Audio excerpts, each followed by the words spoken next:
Hi there guys, in this video I will show you how to clear cake on Google Chrome Android. Firstly, what you need to do to get up to this site, you need simply to get up into your Google Chrome section. Then tap on your right upper side on the three dots and then go for history. When you get up into this history section, you need to tap for clear browsing data. And here it will shows up all these sections, and what you need to do, you need simply to get up and choose the last selection, not all. If are all, you need just to unselect these sites, and then the simple thing what you need to do, you need simply to get up and choose that right down with a blue button site, which is clear data.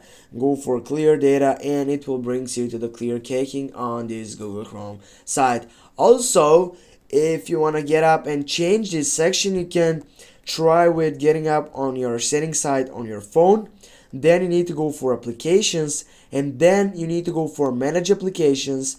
On the search box you need to type for Chrome, and then if I tap right down for clear data, then here you're gonna be able to clear that cake with just one click. Right down clear cake, go OK, and it will get up so quickly. Thanks for watching guys. Don't forget to hit that like and share the video. See you soon guys.